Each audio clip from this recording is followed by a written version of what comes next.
Okay, we are live. It is about a minute after 6, so sorry I'm slightly late, but we'll give you guys a second here to get joined on, and we'll go from there.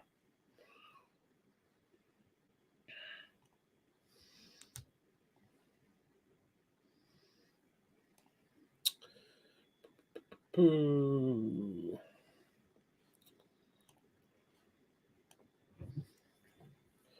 So today we dropped our Friday video, which was our 10.5-inch carbine versus the 12.5-inch mid gas. So we got a different gas system.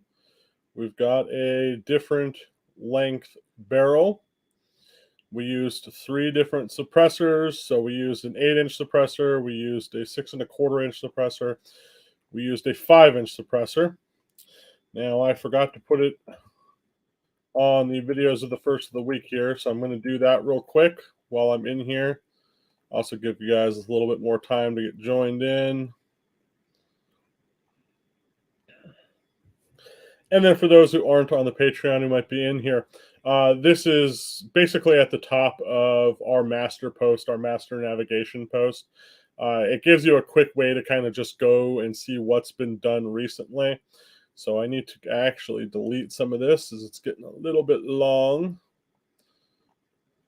Probably go. Oh, nope, I accidentally already hit save, didn't I? Okay, well, then we are done with that. Okay, so surprisingly, a lot of people were very interested in today's video, so I was happy to see that. Some had good criticism, some had bad criticism. Typically, the bad criticism is from people who either A, don't know me, and B, haven't even watched the video yet, so no big deal there. I'm pretty used to it, but it is kind of annoying. But it is what it is. Hopefully you guys all had a fantastic week. On Tuesday, we did basically all the different ways you can attach a pistol caliber carbine can. Not all of them have ASR threads like this RS9. So if you're someone in that boat with a pistol can and you wanted to attach it to a carbine, how would you go about it? I went over 5 different ways.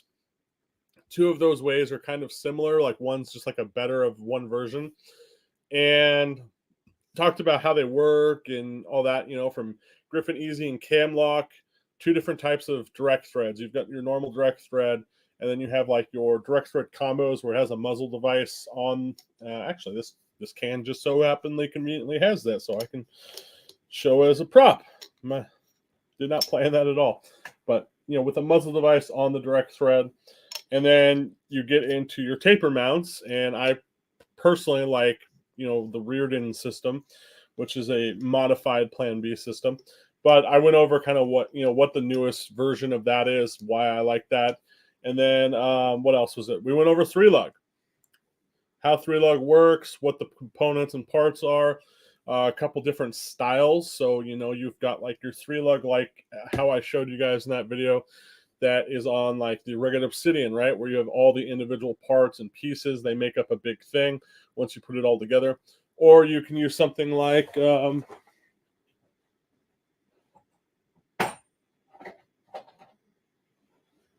which I prefer if I'm going to run 3-lug, is something like this Kaw Valley.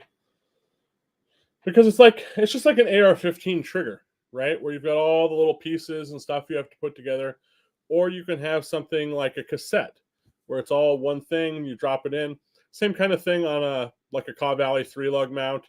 It's short, first of all, way shorter than something where you have a bunch of oddball pieces, so you don't have to worry about any kind of blast chamber distance, first cone, or anything of that nature. Though if you're buying the 3-lug for that manufacturer's can, you shouldn't then either. But nor here nor there. Just a very simple way to do 3-lug is just, when you have this one piece solid mount.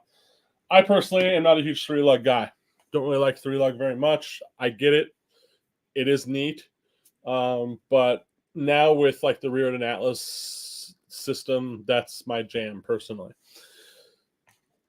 So that pretty much covers what we did, on Tuesday.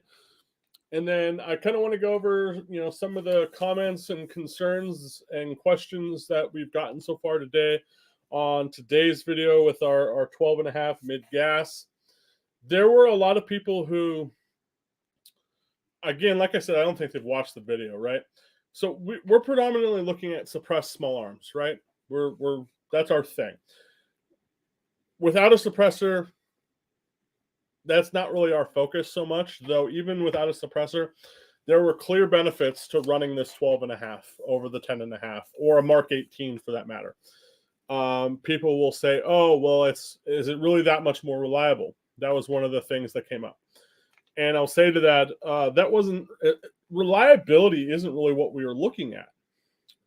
Is it going to be more reliable? Probably. I mean, just having that longer dwell time on the gas system is certainly going to change your bolt speed and your bolt timing a little bit. But the direction we were looking at is, how does that affect suppressors? And really what we were looking at the most, or at least what we found, was how does it affect small suppressors? So you bring yourself to which is going to be quieter to your ear. Is 556 ever like quiet? No, absolutely not. But when you're out there and you're shooting back to back, and you're actually got a decent set of suppressors, and that's the other thing. Maybe you don't own a bunch of very modern suppressors. Maybe you own some older stuff, and that's fine. But when you get into some cans, and you go from something like this 5-inch suppressor that, I'll tell you what, is loud as shit, still suppresses on something like the 10 and a half, but then when you switch to the 12 and a half mid gas, suddenly this combination becomes very acceptable. Let's put it that way. It becomes very acceptable.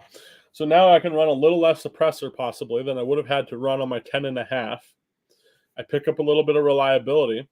But if I play that length game on the suppressor, I can keep the overall package roughly about the same. So then that brings me to some of the comments and stuff that we were getting in some of the Facebook posts. So I'm going to throw those up real quick so we can literally do this together. So I'm going to stop sharing this screen, and I am going to share this one. So here we're going to be able to pull up Silencer Enthusiasts. And I mean, what's the first comment you see there? 11 and a half is better than 10 and a half. Far more reliable for a little difference in length. Now, 11 and a half is only an inch. He doesn't specify here, is he talking about 11 and a half with a carbine gas system or mid-length gas system? There are 11 and a half mid-gas barrels out there, at least, but very, very few and far in between, at least from what I've seen. So that does bring up a question. How much better are we going to have performance-wise going even to an 11 and a half with a mid-gas system? Now, if you're just going from a 10 and a half to an 11 and a half, no change in the gas system at all, you're probably not going to have really any difference, that, at least in my opinion. I don't think that's going to really be enough for you to notice really anything. Same with going from a 10 and a half to a 12 and a half, again, sticking with a carbine length gas system. I don't know that that's really going to be enough to get the results that we got today. The key here, I believe, is also having that mid gas system. It made everything so much different, so much more forgiving. It might be hard if you've never done this stuff back to back, or you don't have the equipment to test it. So I get it. But how much different? And I wanted to correct this person. So he said it was about 20% more dwell time. And then you got one guy, 10%, whatever. Well, the answer to this is that going from the 10 and a half carbine to a 12 and a half, okay, well, that bore exit pressure, that is about a 20% reduction in pressure. You go from about 12,150-ish PSI down to like 9,600, something like that. And the reason I wanted to bring this up was, and I've answered it here, what's the difference going to the 11.5? And it's a surprising amount pressure-wise. It's about a 13% reduction. So, you would expect 1 inch, maybe 10%. Well, it was actually a little bit more.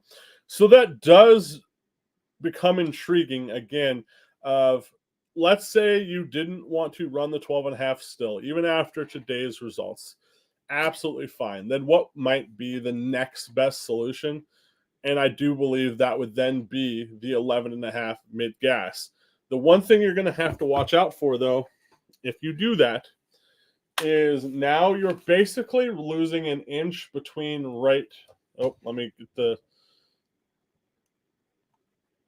you're basically losing an inch between the gas block and your muzzle device. So now think about that for a second. You're going to be somewhere about right in here. If you want to run an adjustable gas block and a muzzle device and a suppressor, you're not going to be able to get in there then and adjust your gas block at all. So there's a caveat to that. You're going to have to try to figure out a way to tune your gas setting with the can on without having any room here between. One idea that I could think of was tuning with a Reardon Atlas XL, because the Atlas XL, actually, why don't I just grab one so I can show you?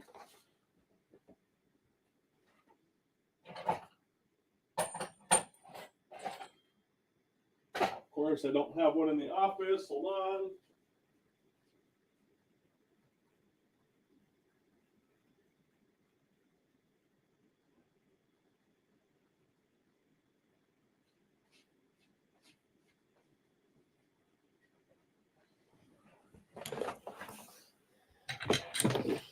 Is going to set the can just a little bit further forward and allow you to get in there. So just kind of imagine now this adjustment screw being about 50% here.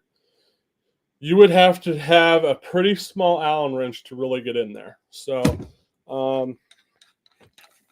you could probably do something with pliers, but obviously that's not very desirable. Am I running the there we go. Chris at Suppress Nation. Am I running it in restrictive mode? Absolutely. I don't run it in the vented mode. I'm looking to tune my hosts to run suppressed, but run suppressed reliably across a whole bunch of cans, not just 1 or 2 cans, so I don't go overly aggressive.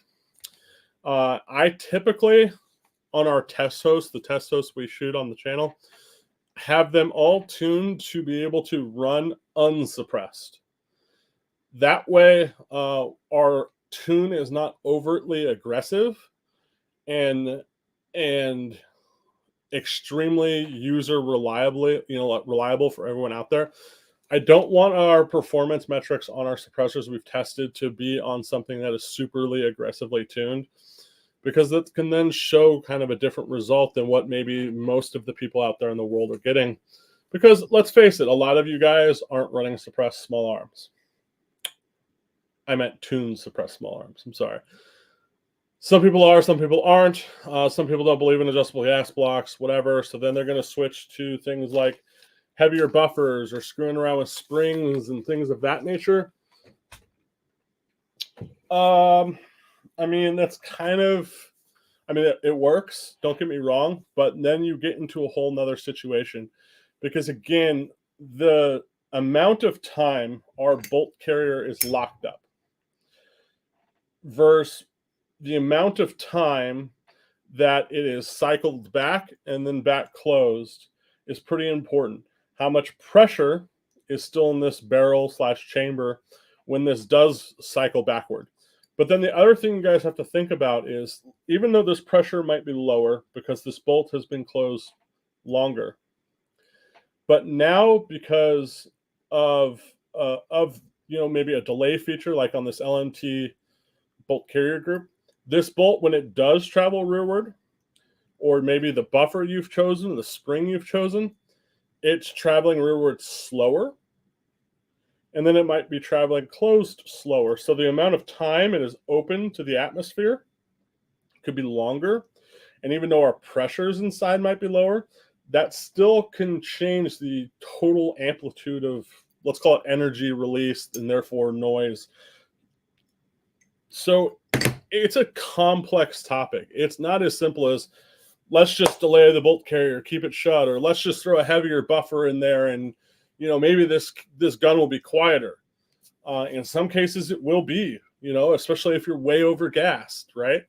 And that bolt is opening literally as soon as possible. But when you start getting to the more minutia of it all, there's no better way to tune a gun than properly regulating, at least on a direct impingement, properly regulating the gas system, or even for a piston-driven gun, same kind of thing.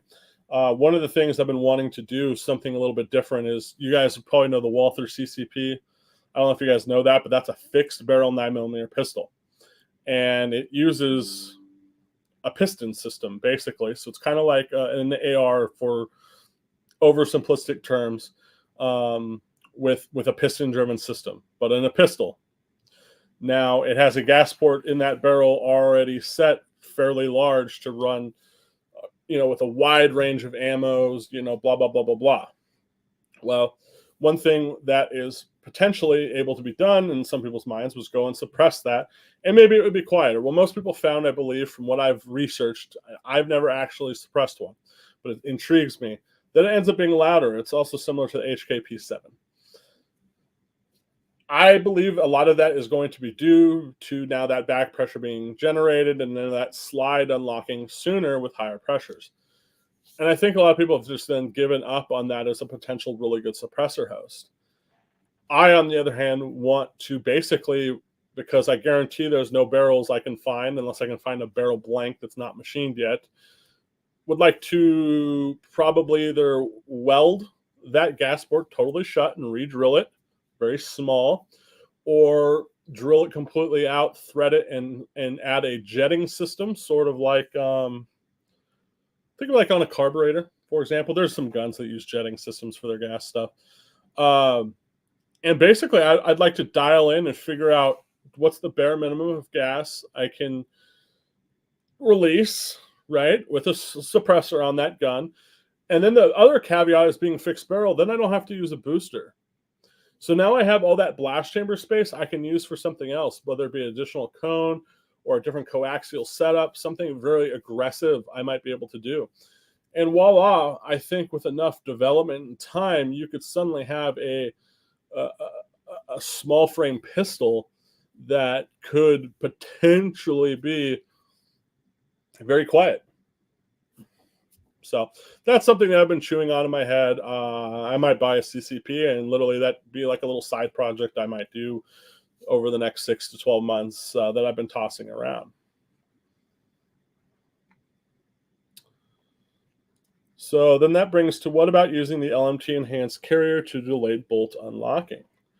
Well, Garrett, I'm assuming Garrett, I just see G, so Garrett, I apologize. I've got just the thing for you. Let me pull it up, sir. I just got to find it real quick.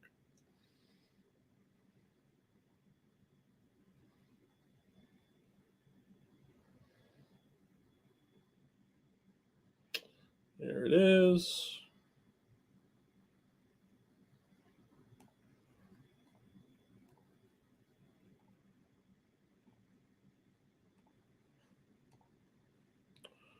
All right, if you want to just poke your little head to the screen here, you're going to see right here where we introduced and talked about the LMT delayed stuff. And then right here, you're going to see where we metered the LMT versus a normal mil-spec belt carrier group with suppressors on the 10.5-inch carbine. All right, so the results on that, the first video, if you're not already on the Patreon like we're looking at here, is public on the YouTube. You can find it. You can go watch it if you want a little more background on those. But if you want to watch the actual results, that is going to be on the Patreon. I'm due to put a new free video up on the YouTube, so maybe that'll be the one I put up. We'll see, since there's some interest there. Let me think about that. I hadn't quite picked which video I was going to release. I usually try to release some of the older content to the YouTube and keep the newest, freshest content for the members, since they're the ones funding and making all of this possible, if that makes sense. But I also want to make sure that the general public has, good info. No one else is doing the stuff we do. Pew Science is the only one doing anything, close or the same to what we do, but it's also very different, right?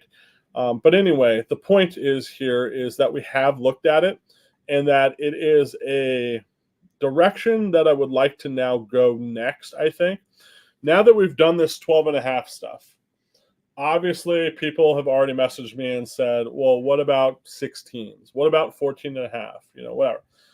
We've looked at 18 versus 10 and a half before, just not directly, but like I've tested cans and been like, okay, here's what it did on the 10 and a half. Here's what it did on the 18 before.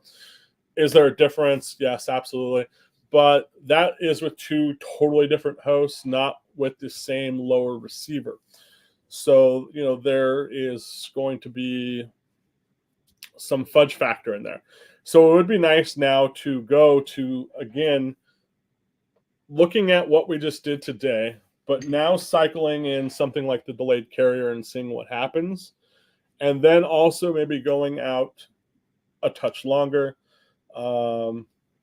16 or 14 and a half is probably the next logical place that a lot of people build rifles at. I'm leaning towards 14 and a half, but 16 is probably by far the most frequently bought and used AR-15 barrel length out there, I would assume. I don't know the exact numbers. I'm sure we can look them up. There's so much data out there in the world. It's crazy. But it would be interesting to see as we progress this research on this particular topic. I know a lot of people today, again, if I cycle back to that Facebook deal, were, 5.56 short barrels, who gives a shit? 300 black is whatever. Well, I mean, I totally agree. Like, I love 300 blackout. I shoot the fucking shit out of 300 blackout.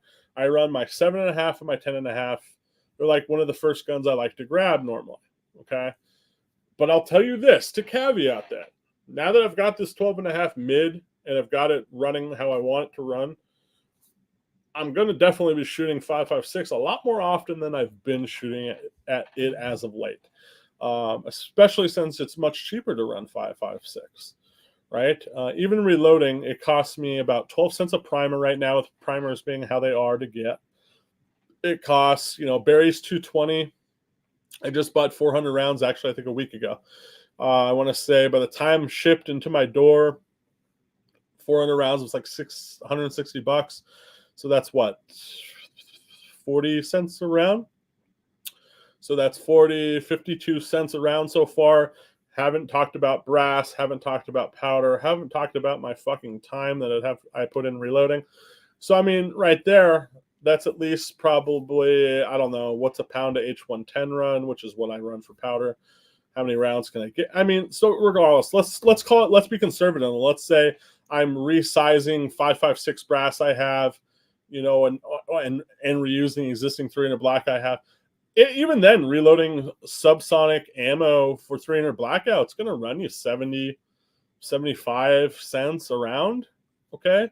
Where you can buy 5.56 off the shelf for 50 cents a round right now, even in today's inflated ass world. Sometimes even lower if you shop and look for a deal. So, I mean, not everyone might be able to afford that or have the time to reload or whatever. I mean, 300 blackout is about $1 a round or more. So it's, it's great. I absolutely love it, but it's not everyone. Like, there's not going to be this mass exodus of people who are going to just randomly stop shooting 5.56 and move to 300 blackout. If it was going to happen, it would have back when ammo was cheaper. That said, it's going to catch on more and more. It already has, but other things are going to come around too. Point being, after that's a long rant, is 5.56 isn't going anywhere. So we might as well study it, just like we study a 300 blackout and other calibers as well. So that's my rant, and there will be basically more to expand on this testing that we've done. So look forward to it. I'm looking forward to it. These are the types of tests I personally enjoy. Testing suppressors is great and all, but just looking and seeing, what is the can made out of, what is, the spacing, what are the baffle types, how does it perform on X, Y, or Z. That's great and fun, but there's other stuff to it, like, again, tuning, getting guns to run the quietest possible, the most reliable as possible, or whatnot. So I'm glad there are people out there who are interested in this stuff. Very glad about it. And we will now pull that off. Okay, so if anyone has any more questions, feel free to ask them. I've got a literally 2-paragraph thing that someone pre-asked me that they wanted to have me talk about, which we'll get to. That's for Clint. No booze tonight. You guys want a sneak peek at something? I don't know if you guys saw, but Zafiri Precision came out with their 9mm can. I don't think it's public yet. Like, I know they've advertised it, but I don't think you can buy them or anything yet. But I've got one. Going to be taking a look at it. Don't know that the data will get to be public. It'll be up to them, but cool little can. Very Omega 9KE, about that same kind of rough size. So you're going to have like that can now, Omega 9K. You'll have like the lithium. And those are like the 3 cans kind of in that smaller 9mm can class. Which brings me to what probably next week's topic is going to be. And that's probably going to be 9mm carbine. So I know I already told you guys that kind of last week, but I didn't really have a tentative date. Well, unless something goes wrong over the weekend or something, next week's going to be probably at least 2 or 3 different 9mm carbine cans. And we'll get them ready. We'll shoot them. We'll run them. We'll rank them. We'll put it all together. One of them at the minimum is going to have to be the RS9, as I've needed to get this one done for quite some time. I was supposed to have it done before Pew Science dropped their review of it. Obviously, our review is going to be a little bit more in depth. It's going to show you what's inside of it and all of that nonsense, and a little bit more into like how it works. But I think by now the word is out that the resilient cans for 9mm are pretty much the way to go right now.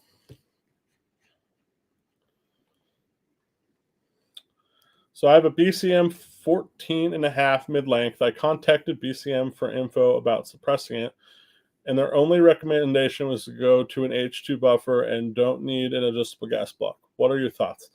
I think virtually everything needs an adjustable gas block. Everything.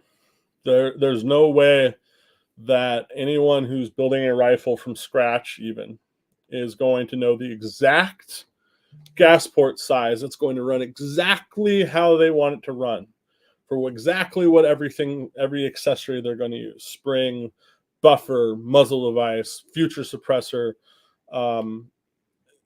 It just is what it is. You can get really close, right? But almost any manufacturer is going to use a gas port size slightly larger than what it really even needed to be in the beginning. Why? Because they have to be just like, just like a lot of things in life. They needed to go out the door. They need to make sure it's going to run on any shit ammo out there. And they need to make sure it's going to run when it's dirtied up or whatever. And they need to make sure it's going to run if, you're not, shouldering it properly or whatever, right? So they're going to, depending on what the manufacturer is, okay, design their product to do these types of things. And there's always going to be room for you to tune and improve it almost 95% of the time, even if it's just one little small thing.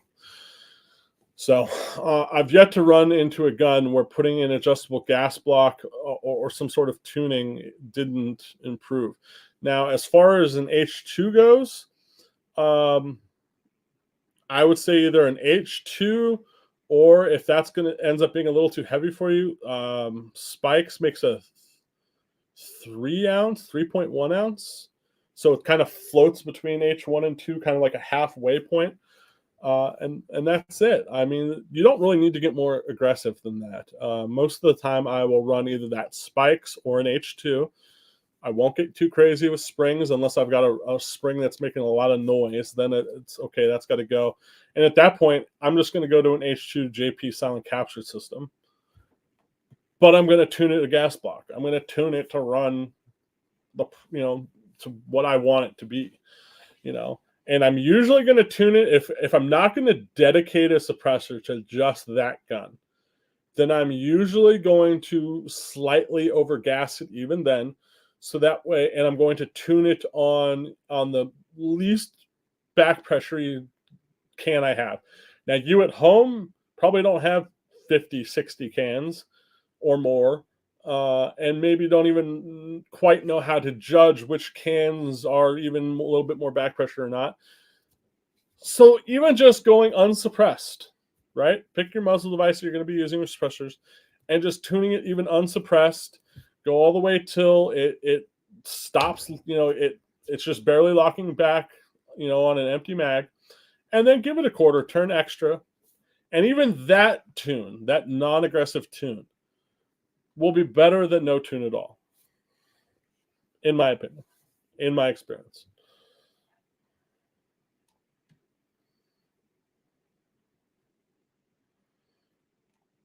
Why no boost tonight? Just wasn't feeling it, homie. Just wasn't feeling it. There's only so many Friday nights you can have a cocktail. Yeah, just wasn't in the mood, I guess. I don't have to work tomorrow either. Well, I mean, I do. I have to do, your guys' stuff, but I don't have to do like my day job stuff tomorrow.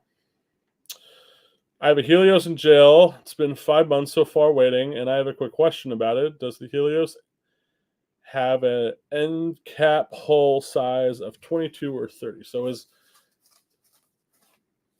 if you don't know this already about the Helios is a 30 cal bore can.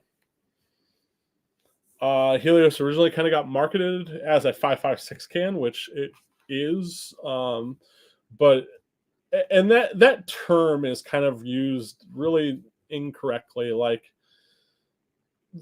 people think that just like let's say you have a 30 caliber can and you have a 5.56 can. That doesn't make the 5.56 can quieter on 5.56 necessarily. That 30 cal can be absolutely quieter than that 5.56 can. Now, there can be a 5.56 can that can be quieter than the 30 cal. Like, it's not as simple as that, is what I'm trying to say. Every can and every design is going to perform differently. And sometimes even going to the 5.56 bore on some cans can actually make that same style of can, that can internal design, louder in some situations, because it literally ends up being too restrictive and the bolt opens and more energy and more loudness, right? That's how it basically works. It's all about flow rates. That's really all it is. And there's multiple ways you can control flow rate.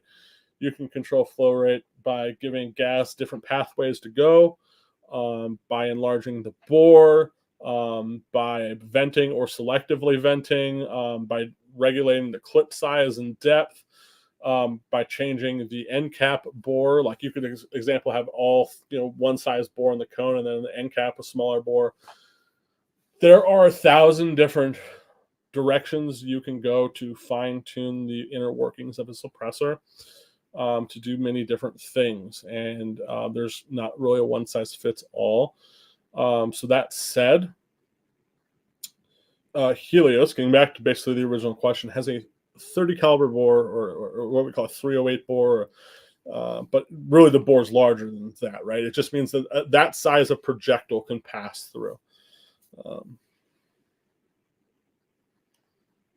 I'm assuming you probably bought a Helios QD, by the way, and if you did and you're looking to run a mount, Atlas, Reardon, they make a mount just like this, specific for the Helios QD, and it's going to be like this, but with a taper to match their mounting system, which, by the way, that's a tits way to do things. I wish every manufacturer would do things that way. But then that's going to allow you to run short Plan B style muzzle devices. So whether it be from Reardon, Liberty, or even the original Q Cherry Bomb. definitely look at that. That's going to be something you're going to want to look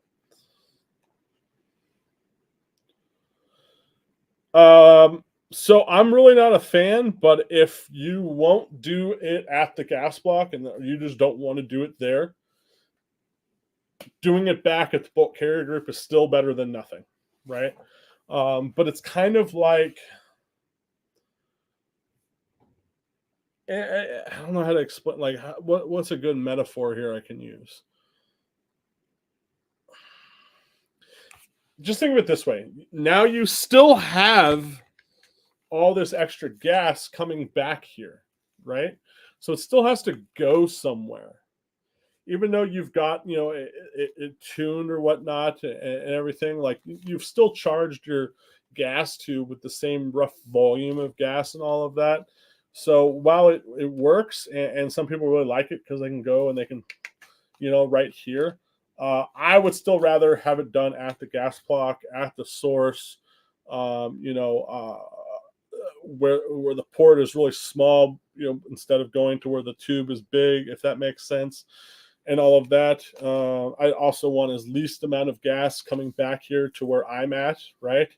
So, but at the end of the day, still better than nothing. And if you guys are really on the fence about running gas blocks, I mean, shit, man. Now with the rifle speed gas blocks, click adjustable gas blocks, I mean, they've made it. It can't get any simpler at that point, right? I like a threaded style just because I can really fine tune things where I'm not just going to a series of hole sizes. And I'll show you what I mean. I think I have a.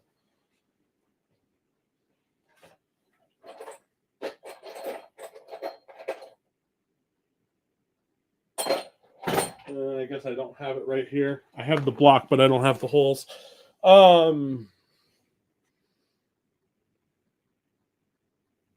But regardless, I mean, rifle speed has made it super, super, super easy. You literally just have to figure out, which length to buy, and they've got a bunch of charts on their website, I believe, to do that. So if you're not familiar, basically the rifle speed gas block, the block, imagine it underneath my handguard here. This handguard wasn't specifically bought for this gun. It was just one that I had. It's a Geisley. So that's why it's not covering the gas block. But let's imagine for a second this gas block was down here inside here, right? So you couldn't get to it, right? Well, that's a pain in the ass. Totally get it. You can mill, spots and stuff in here. Theoretically, in that situation, I just take the handguard off. I tune the gun, put the handguard on, and I never have to touch it literally ever again. So not really, like, for me, I don't give a shit. But let's say you do, and you want to be able to infinitely adjust your gas setting for every single can, or even tune for every can, or sometimes tune or shut the gas system all the way off. Let's say that's a cool thing to do. They basically made a sleeve that comes out and extends, and then you can turn it so it's turning. Like, let's say the block was down here. Well, up here is still where you would actually adjust, because there's a little sleeve basically over the barrel. It's all one piece. It's pretty slick. Go check them out. I mean, not the cheapest thing in the world, but also not the simplest thing to manufacture either. So they're going to make money off it. That's their job as a business. But yeah, that's a direction you can definitely go for sure. But if you want to go with the bolt carrier group style, that's totally okay. At the end of the day, you just got to do something, in my opinion.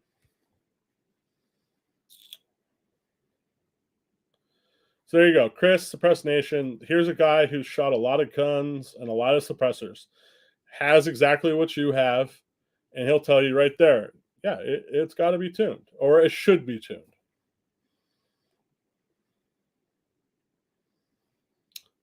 Yeah. So there are. So there's some key things to look at here when it comes to buying adjustable gas blocks.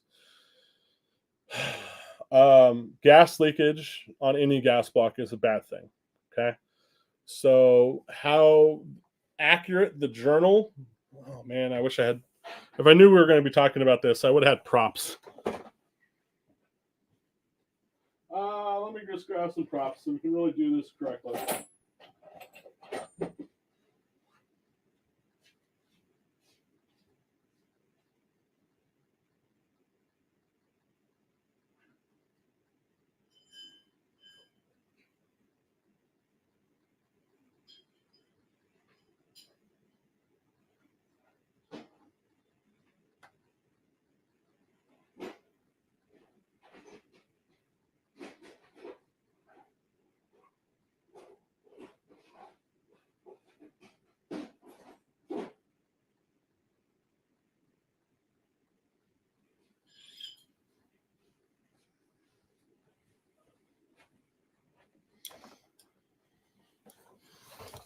Okay.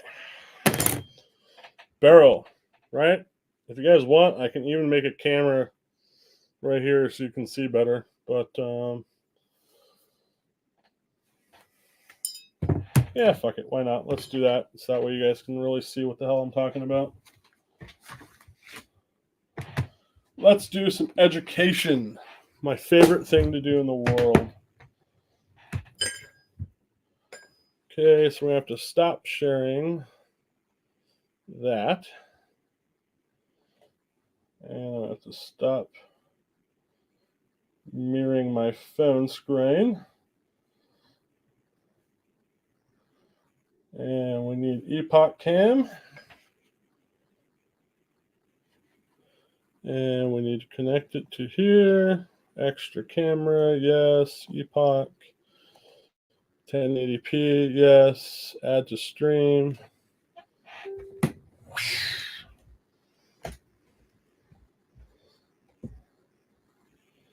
Probably gonna need a little more light. Voila, more light.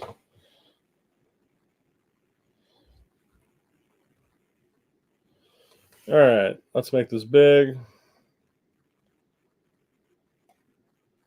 Why don't you want to make big? Come on, make big.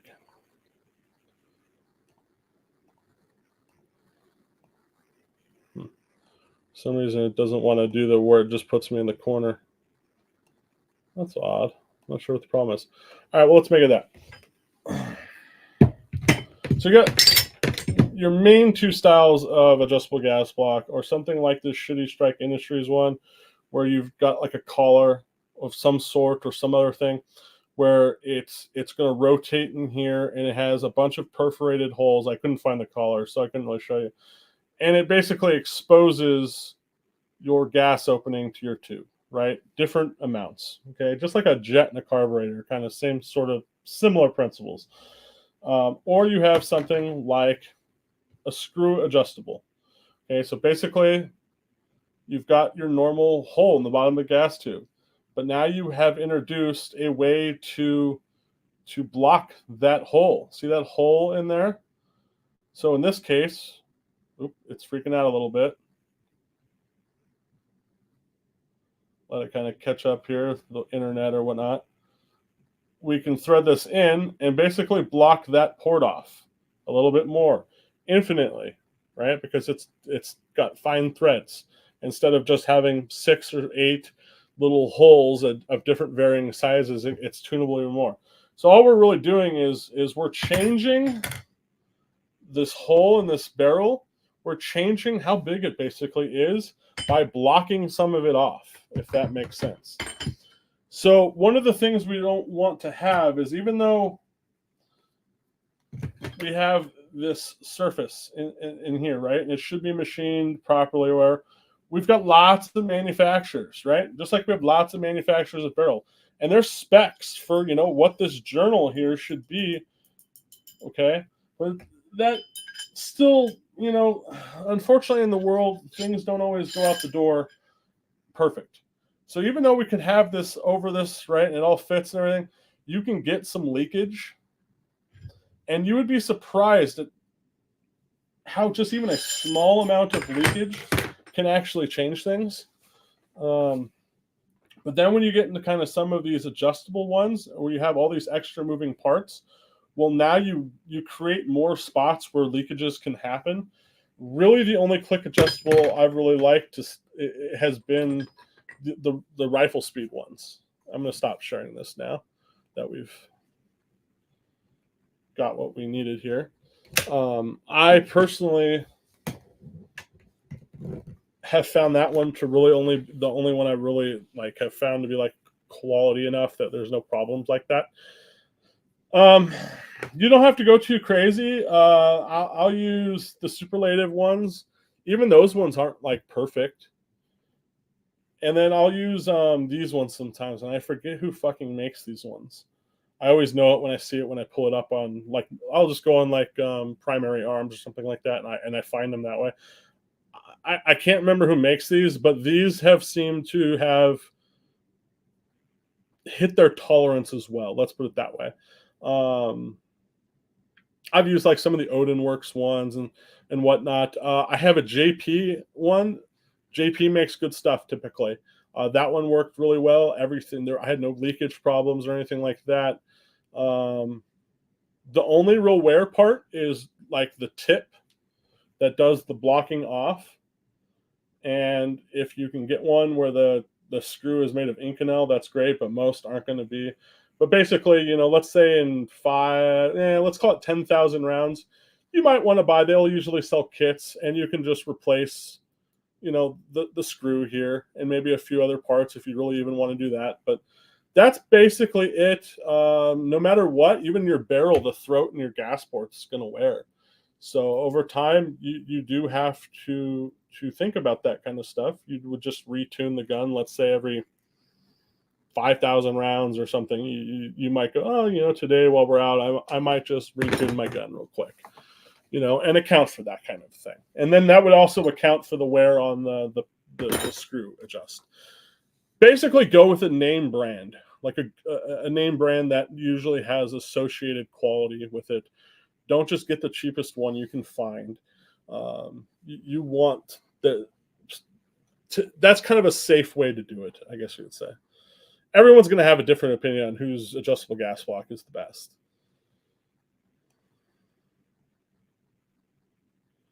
Yeah, me and Jay have talked about it a couple times, so I don't want to get into kind of his own personal life, but there's been a few personal things that have kind of kept him from coming on recently.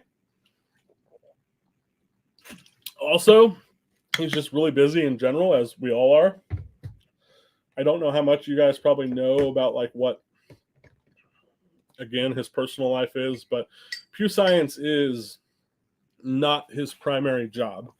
And his primary job takes up a lot of time. And the beauty of it is that about the only time he does have any free time is typically late in the evening. And we're fairly late in the evening, so we think it'll work. It's just like anything, getting someone to schedule and hold to it and adhere to it is always a giant pain in the ass, it seems like. I don't know why. And then there are some people that I've talked to about being guests, and instead of just being like, oh man, yeah, I'd love to come on and be a guest, it's like, well, how often do you recommend my products, or just shit like that, and I'm not going to be bought. I'm not here to be bought by anyone. You want to come on and talk about your products and talk about what the true metrics of them, fantastic. Here's a platform for you to get and talk to your customers and whatnot. But I'm not going to beg anyone. I'm not going to recommend anyone's stuff just because, I get everyone has a business and they need to make money, but it's just not what we're about, and that's why we even use the model we use instead of, I could be doing paid reviews for companies and have my YouTube totally free, and you guys wouldn't even know about it, that's a model that's frequently used. But I've tried to structure things in a way that we can be as transparent as possible. I mean, there's always going to be some things behind the scenes that are what they are, but it is what it is. And some people like that and some people don't. He would be a great guest. Jay is a lot of fun to, talk with. Very smart guy. And a lot of the questions some people have, I think it frustrates him a little bit because a lot of the answers, or at least as much of the answers he wants to give, are already on the website. Like, there's the section where you can go over kind of his philosophies and on the sound, his metrics and things of that nature. I get that there is more info you guys want. There was actually just a big thing on Facebook like a week or two ago, and some dudes were really getting upset because they don't really understand how it's done. Like, how do you get to this one number? And it's not just regular consumers. I mean, it's even companies out there. And I mean, while it'd be great to be able to just tell everyone how that happens, the fact of the matter is being knowing how to do what he can do is extremely powerful, right? As a manufacturer and trying to do R&D, um, uh, and as someone who's going to rank and review suppressors. Spent a whole bunch of time over the last year with some very smart people trying to figure out exactly how that all works, have a really good handle on it. But that's, again, that's people's competitive edge. So they're not going to talk about it. Now, it makes it hard, therefore, to then peer review. And I guess what it comes down to is that there are people who know how it works, and then they're kind of doing peer review. So yes, there's not a ton of transparency, and I think that's what upsets most people. How it upset me when it first all came out. Like, man, how are you getting from A to D? Like, how does that work, right? Um, I don't know that people will ever have that answer. If there will ever be like a giant conversation about that. So if that's what you're kind of looking for, I don't know that that is going to happen. But I'll tell you that the data works. It's good. If I had any complaint at all, it's literally just one single thing, and that's that a consistent mount and muzzle device is not used. Other than that, the collection method, how the results are, the mathematical way you get to the results, the ammo, all of those things that you can control are controlled and controlled well. So, if anything, I've become more of a believer in that whole method. It definitely is pretty cool.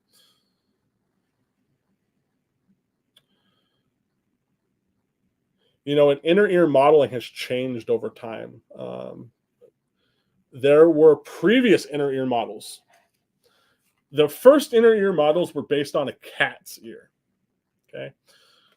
And eventually they figured out that while cat's ear is similar to human's ear, that the models were only about 35% accurate. So then this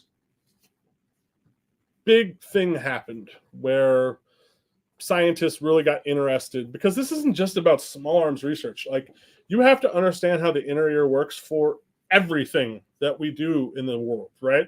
From hearing phones or the headphones you wear to watch TV or playing a computer, to workplace risks, to just how a customer is going to experience something, or designing a movie theater, let's say. Like, all these things, if you can't understand how the ear hears things and works to a high degree of accuracy and a high percentage of the population, you're kind of shit out of luck. So there is, even to this day, with the results that are basically accepted now with how the ear works, there's still kind of no way to like fully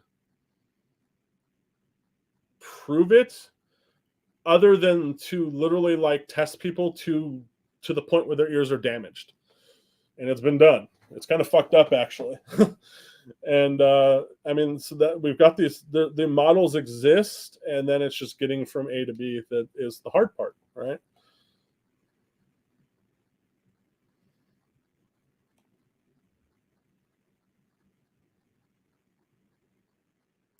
Some say the dip damages alumina, and others say it doesn't. Any thoughts? I've never personally. I know what the dip is. It's a nasty fucking concoction when things are all said and done. I've never personally gone to those extremes. First off, some people are super obsessed with getting their cans really clean, and I don't understand it. I would say your goal is really only to clean 22 cans for the most part, as well as just to remove large carbon deposits. You don't want to get back to surface bare metal. You don't need to get back to surface bare metal. You're just trying to keep carbon from building up to a point where it starts to degrade the performance of your can and decrease its life. Some cans really are going to need a periodic kind of cleaning. cans that typically have coaxial areas where gas can cool and drop those deposits out, where gas kind of stops moving, are at risk more than anything. This would be something like your Hyperion with the solid end cap. You're going to want to periodically, put the ported end cap on and clean it and shoot it that way. OSS can, same kind of thing, right? What you can do, this is how you really determine when a can is ready to be cleaned or not, other than visually. Take a scale and weigh your can.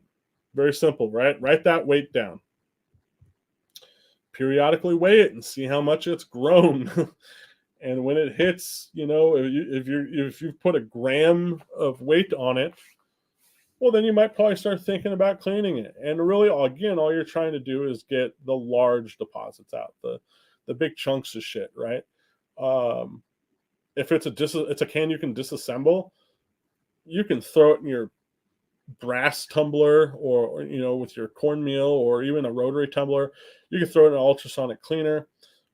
You can just take a wire brush and scrub shit off, with some solvents or whatever. Aluminum, yes, aluminum gets a little bit more tricky. Some people think you can't use aluminum in an ultrasonic cleaner. It's not true at all. It gets done every day in lots of machine shops to prep aluminum. It's just about the detergent.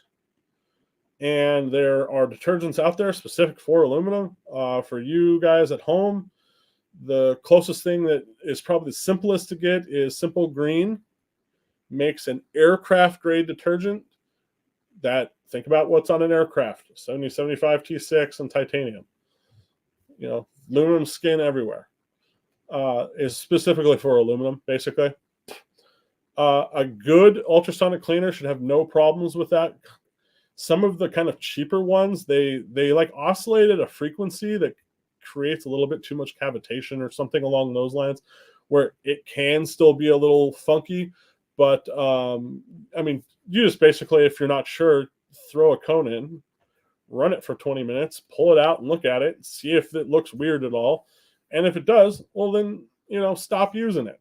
Okay. But literally 95% of the time, it'll be totally fine. Other ways to clean aluminum. I don't know if you were on Reddit earlier, or if this came from that, because we were literally just having this conversation on Reddit or someone's post not but an hour ago.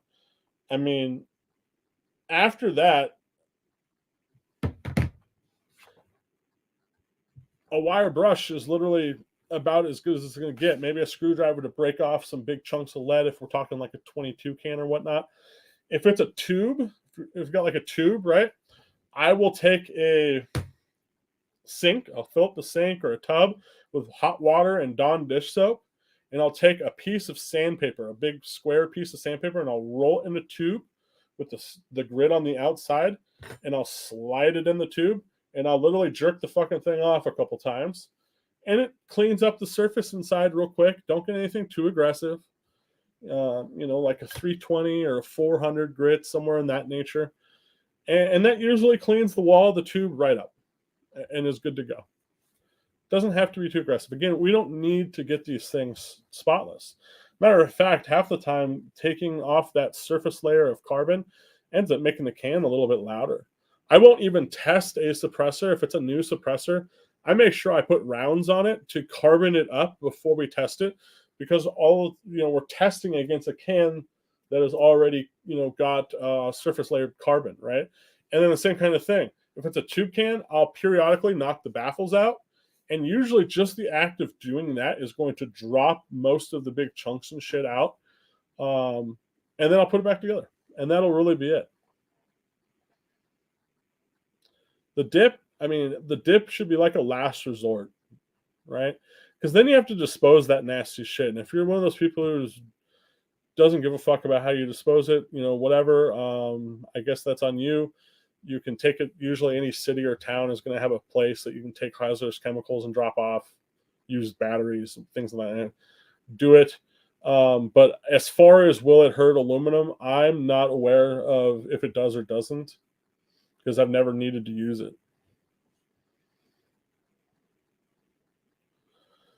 So it's rat shot, little BBs.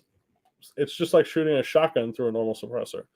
There's nothing like in a shotgun, you've got the wadding, which is holding everything together so it can fly through. But even then, as it comes out of the barrel, it's wanting to open up. And that's a no-go inside of a suppressor with nothing to keep that wadding closed in a shotgun, right? So they have to come up with ways to do that. Now, something like rat shot or something like that, where you've got a bunch of small little BBs, snake shot, there's literally on that kind of stuff nothing to keep that from opening up. So that's a no-go. I mean, that's not going to be good.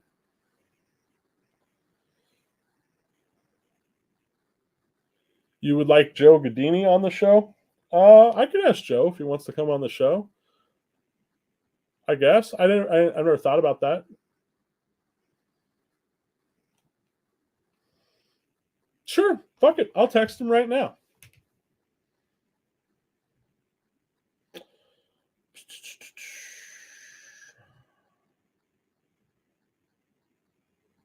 Ooh, what do we have here? Griffin and Camlock came out with, fuck, what did I call it? Camlock. Dual Lock came out with, what, like a blast fucking forwarding device or something there? Anyway,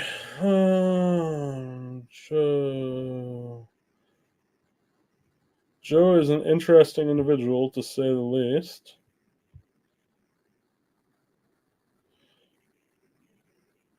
Would you like to come on my Friday night live stream and be a guest?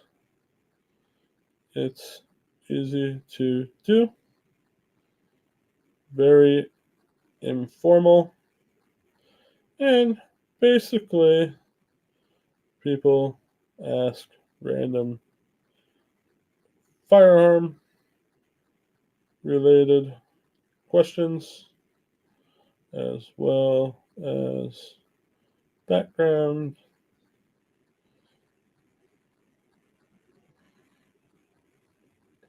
life, and history.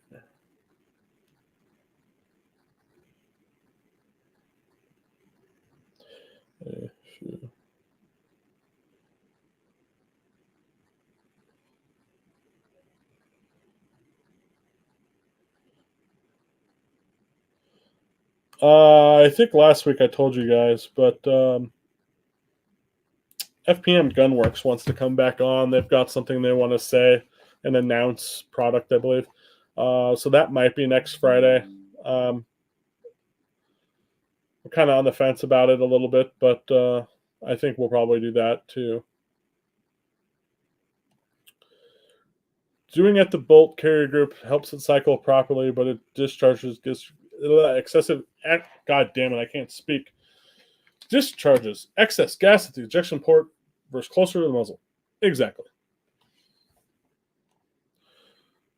Chris says, I've got a rifle speed sitting here I can't use. Wouldn't fit under my LaRue handguard. If you want to borrow one to try out and examine, let me know. I got extra gas tubes here as well. Yeah, I've actually been meaning to do a video on their stuff. So I already have one, but I wouldn't mind borrowing one more.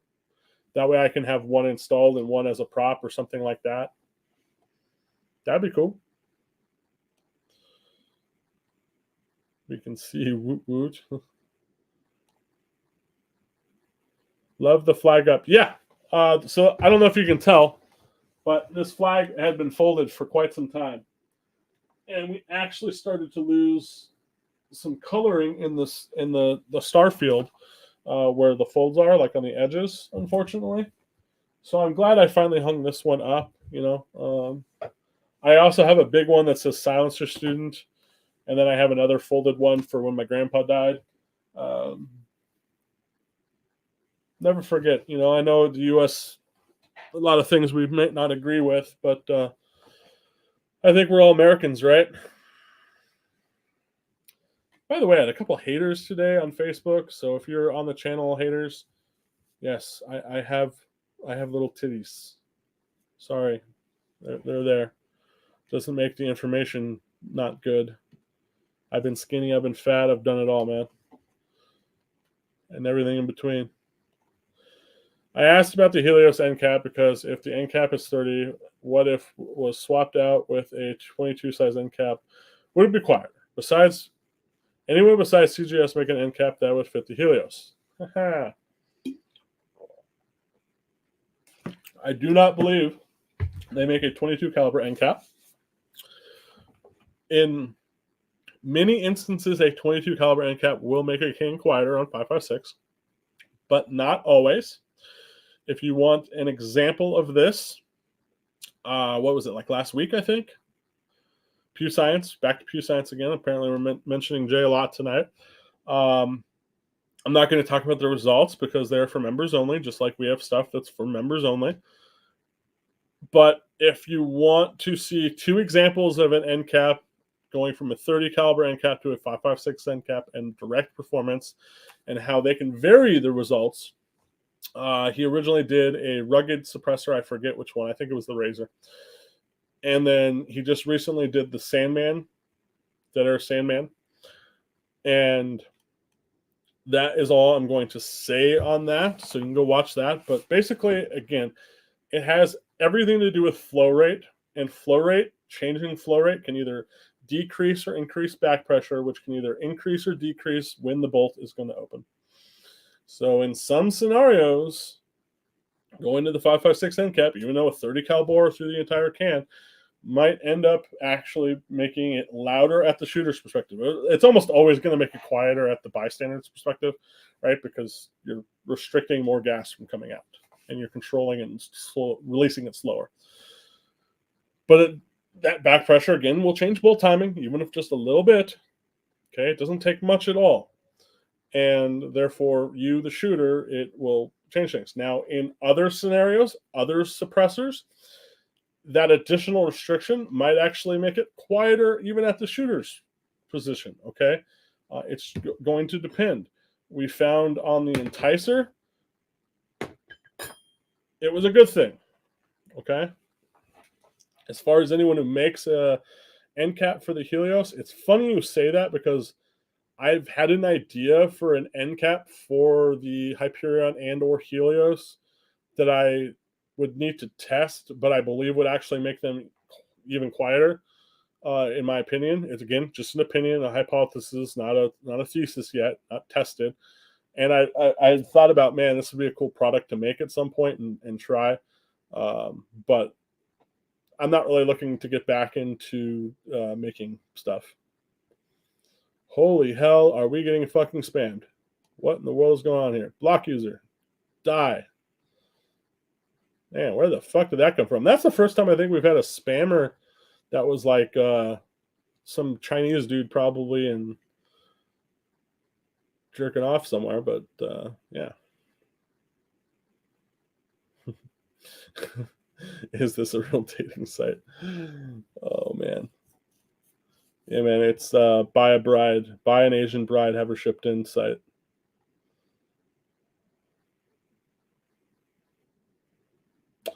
Another thing you could do, it would have to be done by an FFL, but you could theoretically weld the end cap shut and have someone rebore and drill it if you really wanted to give it a shot.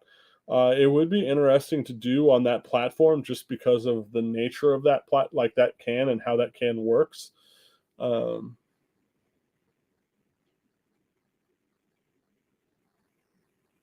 Yeah, it'd be interesting.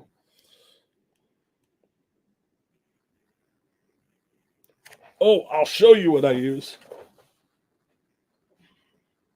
Pictures are worth 1,000 words.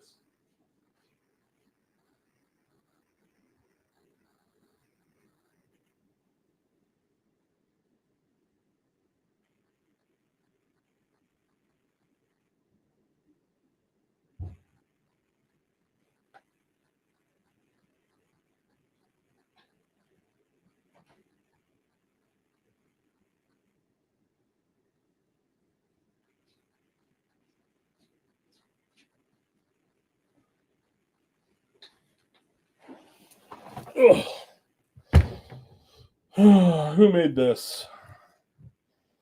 Ideal brand clear wire pulling gel is what I've been using. Just buy a giant jug of it because You can literally go to Home Depot, just go into the electrical aisle, buy some wire pulling gel, or ultrasound gel is another thing that works. Basically the same shit, and it works well. It works really well, actually. It's going to be similar in consistency to kind of like Jello, but more clear, obviously.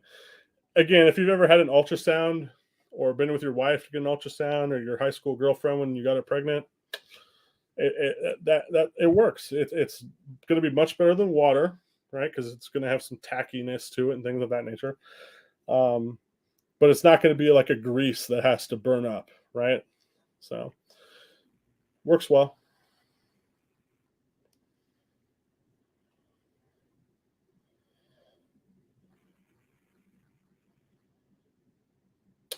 Okay, so I plan to get an OPS or an OpSync, whatever you want to call it, suppressor for my Mark 12. My DD Daniel Defense Strength 2-weight barrel has the notch for the collar ahead too far. OPS won't reply back on a custom collar they do offer. Ideas on what to do. Well, first off, the OPS collar system, great for its time, but not really the best way to mount something that needs to be concentric to the bore of a barrel. The profile on barrels, the tolerance to out of round on barrels is going to be all over the map. So that was something that was a problem. Not to mention, it's just kind of a weird way to do it the way they did. So I have no idea how familiar you are with Otter Creek Labs, but if you're not, I'm going to show you Otter Creek Labs real quick.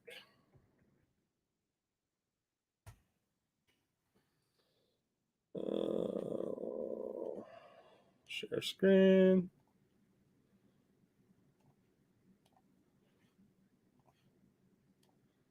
All right. So if you're not familiar with Andrew Otter Creek Labs, this is his website, right? Silencer maker, producer, manufacturer, whatever you want to call it. First off, hopefully you're aware, because this is the can I would get if you're really looking to get a reflex can in 5.56. But the OCM5, this is going to be a basically, your Ops Inc. can, but better made, quieter, more modern, whatever. One of the things they found, especially trying to address all these people with all their different barrels and whatnot, was that there are all types of issues, okay? And that it was really just an outdated way of doing things. So they looked at, okay, well, what can we do to change this? So as you see here, you've got lots of different things. So instead of trying to pull concentricity from the outer diameter of a barrel, which is almost certainly not concentric to the bore anyway, they said there's got to be a better way to do this, and that is to make adapters that down here inside on the back side, this is very hard to make, by the way, to deep bore this thing and keep a square face that will then register on basically the same way a direct thread mount would work, right? On the vertical above the tenon or whatever, where your undercut is, the vertical. And that is therefore going to then be concentric to the bore and still let you then reflex the cans. So it's an Ops Inc. style taper in the back and whatnot. So even if you do go with an Ops Inc. can, I would talk to Andrew, because I'm pretty sure his over the barrel mounts are going to work for that product. I'm actually like 98% certain of it. It's just about picking, the right one here and all of that for what you want. Okay. And that is the direction I go, especially if you already have a barrel that has a notch in the incorrect place, right? So that is going to be what I would do if I were you. Hopefully this helps you.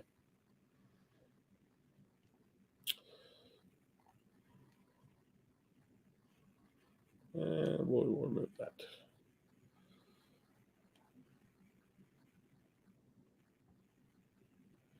I have the muzzle device and borrow a friend's silencer suppressor, so I do want to stick with their product. It just makes it not mountable on the barrel as is.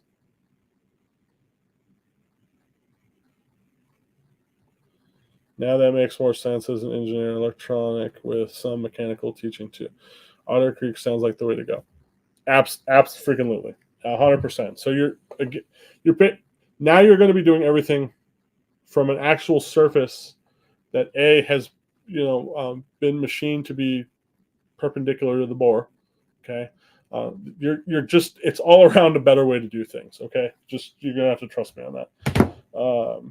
And we'll probably shoot the OCM5 here. Actually, I've been meaning to do it and go over it. Actually, Andrew was just talking about maybe sending some cans today, of all things, but because I don't have one here right now. There's one in town I can use, but and I have used. I just haven't done a video or anything on it. Okay, so we're caught up on your guys' questions, it looks like, which means I can answer, hopefully, one from you guys that already had hit me up prior to this, and I really haven't even read all of it because it was that long. And I knew that it was going to be things that would probably be easier to do on here. So let's go with, so Clint, I don't even know if you're in here tonight. I know you a lot of times catch the live stream later on, but if you are in here, this is your stuff, man. Your Clint, guys, for those who don't know, longtime member of the channel, very much a lover of suppressed small arms, specifically 22 caliber suppressed small arms. Like, he loves 22 caliber stuff. That is his thing.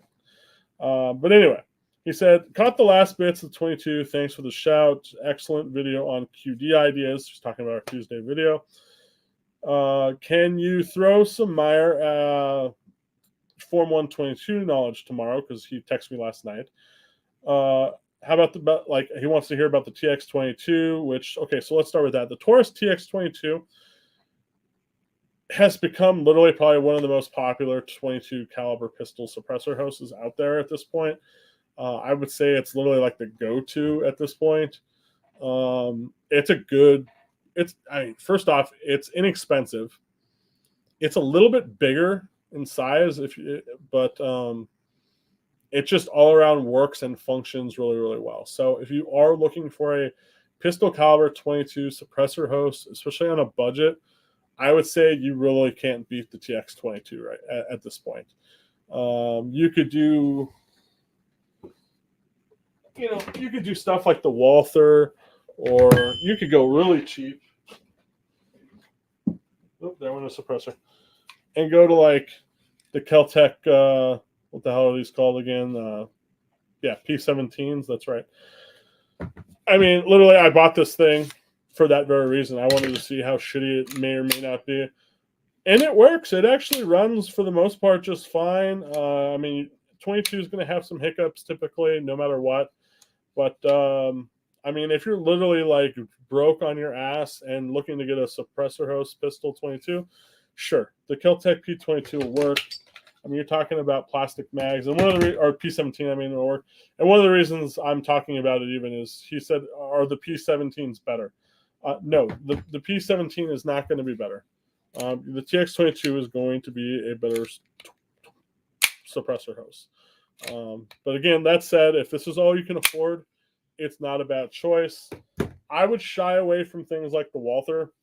While I love the way the Walthers look and feel, at least on 22 caliber, I mean, I've got to keep this thing like really fucking clean for it to run well. And it just is always giving me little hiccups here and there. You guys have probably seen it. We've been using it as a suppressor host for testing for some time. And a lot of times while I'm out there, I end up having some sort of weird issues or whatnot. So while it's a cool gun and all, I would shy away from it. I would definitely favor the TX22. Continuing on with his questions.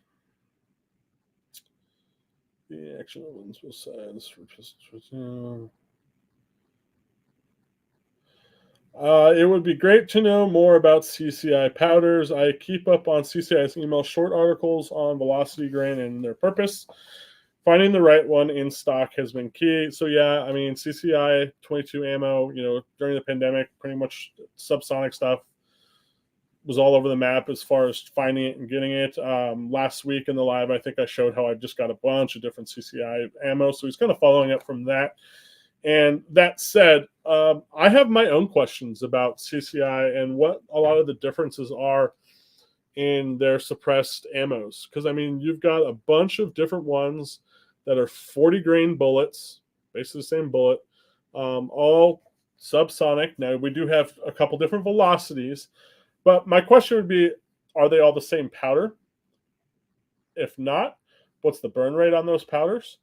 And things of that nature. And therefore, then what is the sweet spot for suppressed small arms when it comes to 22? Some people associate slower as being quieter, and that is not necessarily always the case. Like you guys just saw today in the 12.5 video.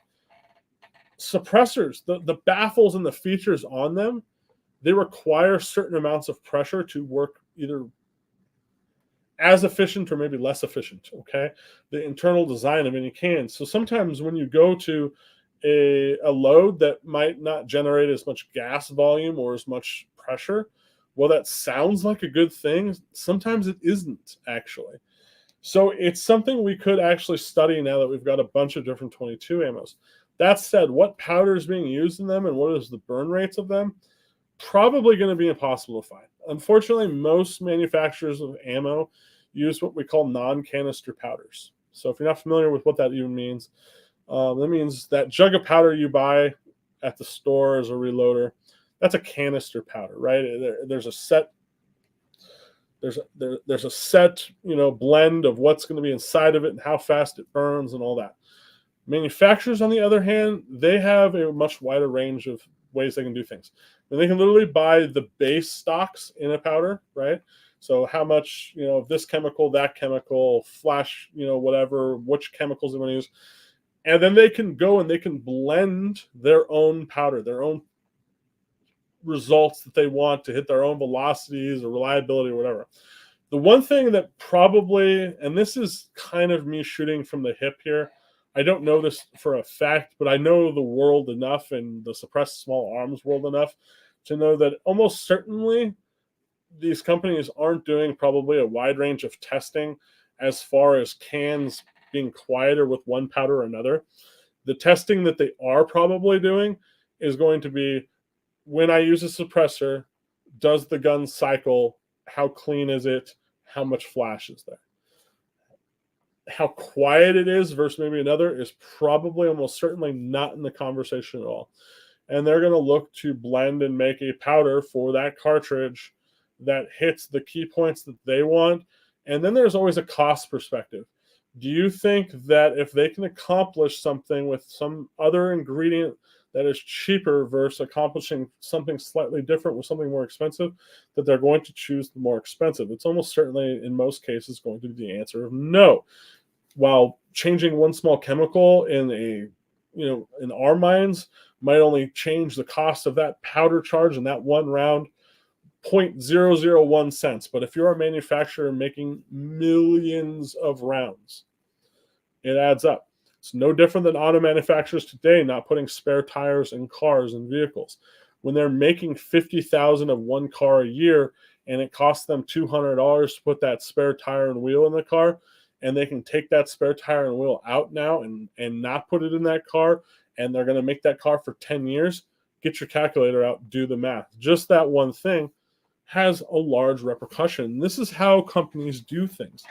Unfortunately, a lot of the larger suppressor manufacturers now make a lot of those same types of decisions. They might choose a different material for something in the can just based off, cost alone, even though it might not be what really probably should have been used in the consumer's eyes. And then the other flip side of that is supply. Supply has been fucked for the last couple of years now, okay? If you're someone who does make something large scale, you're someone like, I'm not going to name names, but let's say you make 10,000 suppressors of this one model, and you've got 10 models a year, which there are companies out there who do the kind of crazy numbers. you have a lot of material you need to be able to get. And if you can't get a certain material, especially at a price point you can work with, then you might go to something else, even though the other might have been a better choice for you, the consumer. So there are a lot of moving parts in manufacturing, and I guarantee we'll probably circling back around here to powders. CCI powders never really know what they are. So all we can really do is buy the different ammos, take a couple different suppressors and hosts, and test them. See what the velocity is, just like we do with 300 blackout. See what the velocity is. See how quiet they meter, and that's really it. And come to those kinds of conclusions where which ammo might be kind of a generalized sweet spot for best 22 long rifle ammo. Hopefully something in the 900 plus feet per second range, so it can be very usable. Going down to like the 710 stuff, while it's fun and all, it's pretty slow. Let's talk about like your pellet gun. A lot of pellet guns can shoot a hell of a lot faster than that, or slingshots even, right? So you want to keep things usable as well.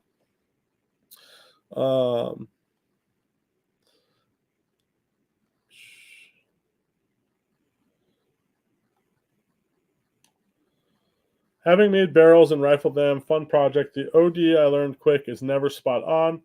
Mark Suit. All right, I'm just not going to say the name because I can't speak today. Had a neat GBB 22, and I made my own barrels for those. Carbide buttons are not cheap, though. See? So there you go. You've got some real-world experience with just OD profiles on barrels, especially when you're going to be, most barrel manufacturers, right, are making tons of barrels, right? So they're buying, first off, they're buying barrel blanks from a mill or something of that nature. Just even that, alone introduces plenty of room for specs to kind of be all over the place. Of course, they're going to have parameters, okay, this needs to be within this tolerance or whatnot. But they're also not going to pick a tolerance that's too tight, because the tighter you go, the more expensive it is, right? So the fact that most people aren't going to associate buying a barrel, or even as a manufacturer, as, okay, well, somewhere down along the line, someone's going to maybe want to index a suppressor off the outside of it instead of the threads, probably never crosses their mind. Think about all the problems we have just with threads already on barrels not being concentric to bores. You think the ODs across every brand and every manufacturer out there are going to be strictly, thought through? It's just not going to happen. I know if the barrel length is short enough on a 22 long rifle, the round, even if normal supersonic, never has the barrel length to get to burn. Basically, yeah, there's just not enough time for combustion to take place, and therefore it never reaches, supersonic speeds. Not only that, but that combustion has to impart its energy on the bullet and speed it up, right? So it happens in a lot of things. Same with 300 blackout, for example. There are times that you have kind of the flip side of that, right? Where you might buy a supersonic round and maybe you're running a super short barrel and it doesn't have enough time to go supersonic. And then there are other times where you're buying a subsonic round, right? But the barrel length that you're using, coupled with the suppressor that you're using, the suppressor tends to increase velocity a little bit. And it can depend on the can. It'll be anywhere from about 20 to 50 feet per second. Might be just enough to then push that bullet up over supersonic. We see it sometimes on the 10.5-inch 300 blackout, that little bit longer barrel. Typically with like factory ammo, S&B, I never have a problem with. But some of the more oddball stuff sometimes, and even some of the bigger name stuff, right, will sometimes go supersonic on you. So it just depends. It's all about combustion, right? That's what it comes down to. I love CCI standard velocity and stock lots of that for rifle and pistol and 22 long rifle. The reliability is a big key to me. So yeah, CCI, I mean, it's basically the gold standard at this point of 22 long rifle ammo. If you're just a plinker and you don't care about subs or supers or whatnot, sure, you can get the big bricks, all different kinds of ammos. What's it? Thunderbolt comes to mind, but there's been plenty of YouTube content. I've at least I know that I've watched even that has. There's a guy named Paul Harrell out of Colorado, kind of a low key, sort of a weird dude. Who's I remember watching one of his videos, and he did a bunch of different 22 long rifle testing and looking at the reliability on a couple different hosts. And I mean, yeah, you really can't beat CCI. Um, and the standard velocity stuff, while it's called standard velocity, a lot of times stays subsonic, especially in like pistols. It's really not till rifles where you tend to get it to go supersonic. There's one last question. Any way to suppress my RWS Diana 44-22 pellet gun? How would I even mount to that? Would it be worth doing even sound-wise? So,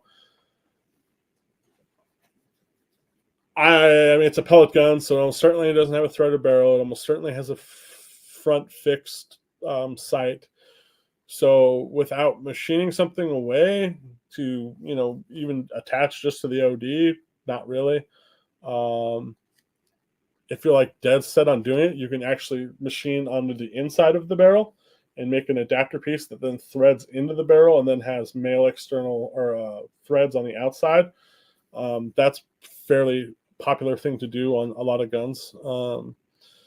As far as the suppressor itself goes, you have no combustion taking place, right?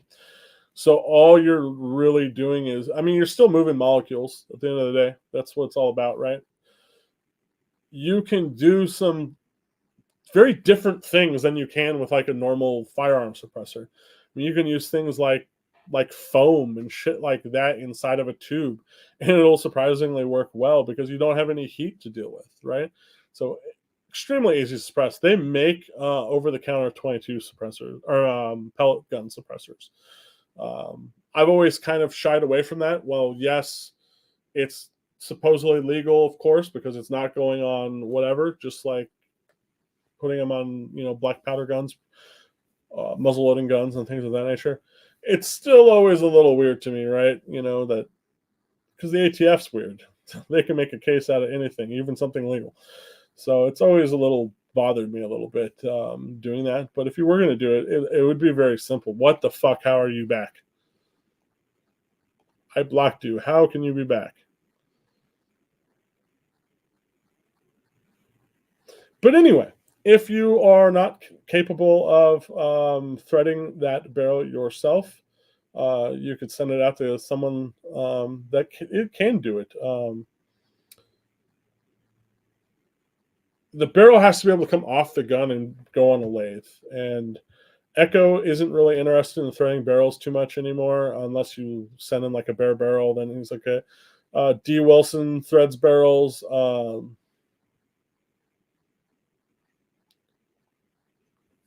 So that's a good question. I don't know exactly where the legality stands, but I know you can go and on just the internet and buy a fucking pellet gun suppressor. Let's see. Of course, just buying something on the internet does not make it legal either. Yeah,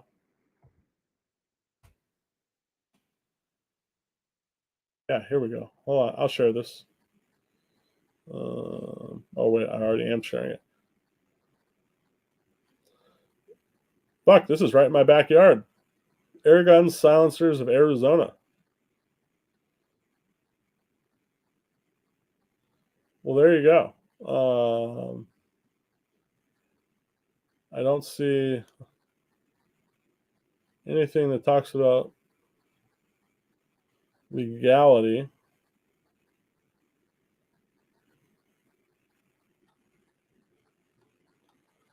Now, if it's a muzzle loader, I know that has to be permanently attached for sure. If I remember correctly. I don't know. It's been a while.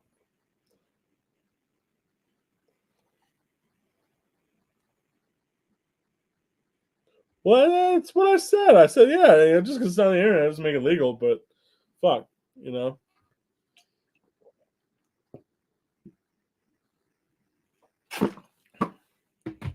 I mean, we're talking a pellet gun.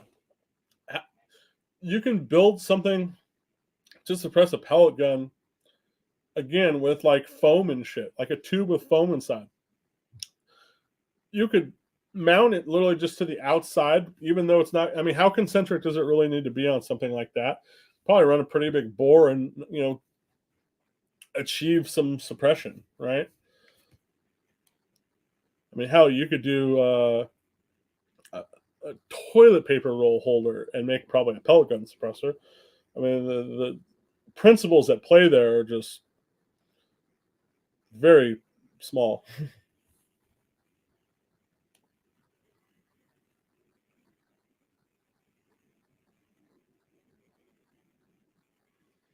I don't know. I hate doing the legal stuff because everything involving firearms is just a giant legal minefield. The GCA itself is just so open to interpretation, and there's so many things that like we go on the internet and people ask for advice on or that are just generally accepted, but then you go and you try to find the answer in the GCA and you can't. So then you go on to things like the ATF's Ask the Experts, and you ask the experts, and they reply with something, and then someone else goes and asks the same question to a different Ask the Expert and gets a totally different answer. It's fucking scary that things are that way, in my opinion. But that's just how it is, and that's why GCA needs to go. And it sucks. Speaking of that, what were the suppressors like the Maxim like inside? Oh man, you can just go Google that. I mean, it'll come right up for you. Here.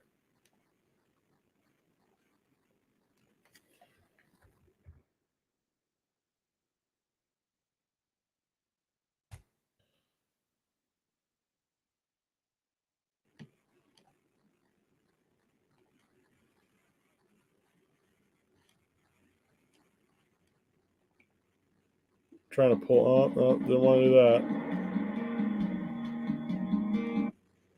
I wanted to make this picture bigger. Let's just do this. We can save. Sure. Open. Make big. Add to screen. Share screen. Window. Oh, you're so gay. You have to be open to do it. All right, let's try that again. Share screen. Window. Oh, there it is. Okay, share. Okay, there you go. I mean, it's kind of like a eccentric radial, basically, because it's. But there's more than one style of Maxim can, but they more or less used a lot of the same thing. You'll notice it looks extremely similar to what like the AB suppressors company uses for a cone. Well, it does look similar. It is different. I will put it that way. But yeah, similar. I mean, they would have worked. But then again, a lot of things work. You know.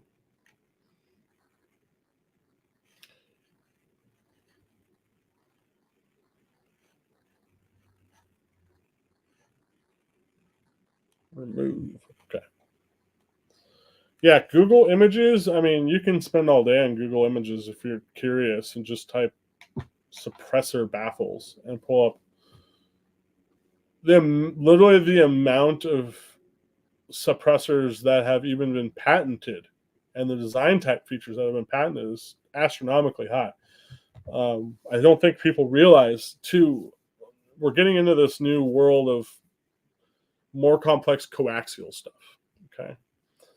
And everyone kind of, I think, goes, well, why haven't they tried this or this? Well, a lot of the stuff actually has been tried. A lot of it is patented. Even some of the stuff that has come out recently, without getting into specifics, walk a border that could at some point end up in legal litigation. Unfortunately, I'm privy to some things, and it's going to be tough to push the industry forward with certain terminologies being currently patented. And then a lot of people think, okay, well, 3D printing, hopefully we can do some crazy stuff. And we might, but at the same time, 3D printing is still not nearly cheap enough or enough volume yet to really kind of revolutionize the industry just yet. So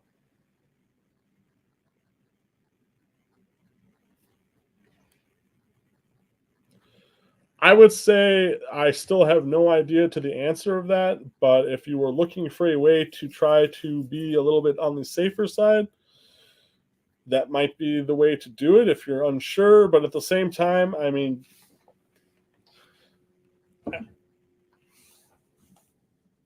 the ATF's fucking retarded.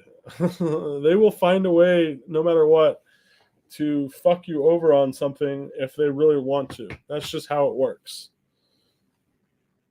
And it's sad. But I did get some information today. Do you guys remember all that Mr. Silencer stuff? And them losing their FFL? Well, if you're interested on a read, all of the ATS documents on that shit are public. You just have to figure out how to go get them. And I mean, again, you have to try to trust what was written down is the truth. But at the bare minimum, there were multiple audits leading up to this last audit that were not good. And that's the other thing. Sometimes people get in trouble, and then they go and they say that, like, oh, I wasn't doing anything wrong. And again, not talking about him. I'm just talking about in general. And that puts a bad taste.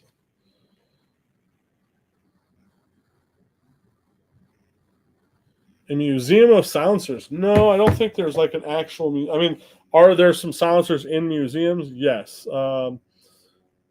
There are small arms museums across the world, but there's not, to my knowledge, a museum that literally just like that's their thing, like silencers, right?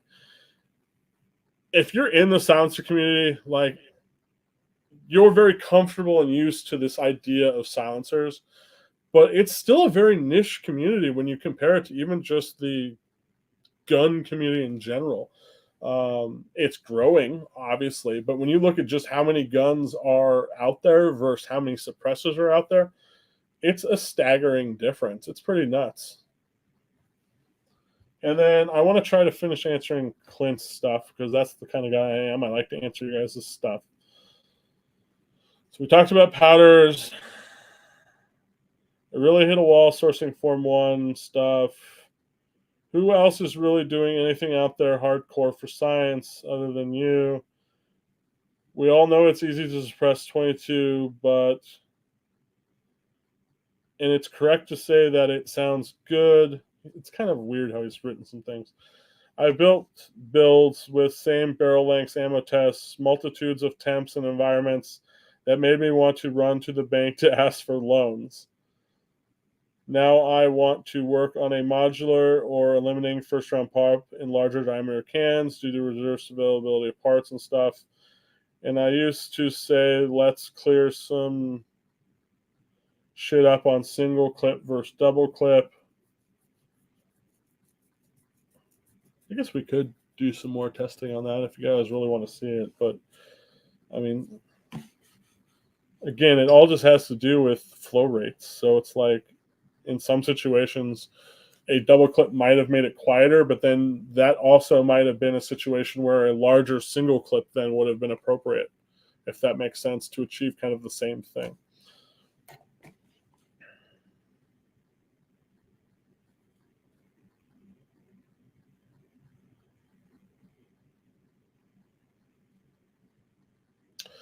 And the rest is just kind of him talking about cans. So I think I answered all the questions he at least had in that thing he sent me. So now I'm happy that I've officially answered everybody's questions.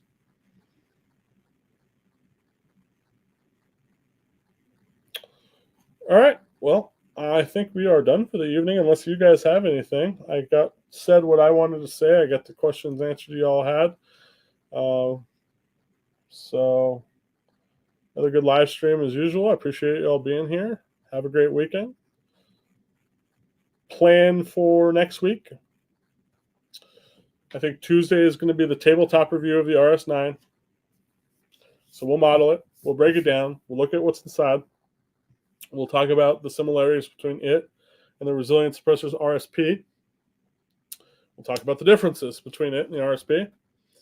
And then we'll meter it, categorize it, and post it up for performance purposes on Friday. So that's the plan. As far as the carbine host goes, I'm pretty much decided that we're going to use an AR9, as it is going to, I think, highlight the widest amount of differences between different suppressors.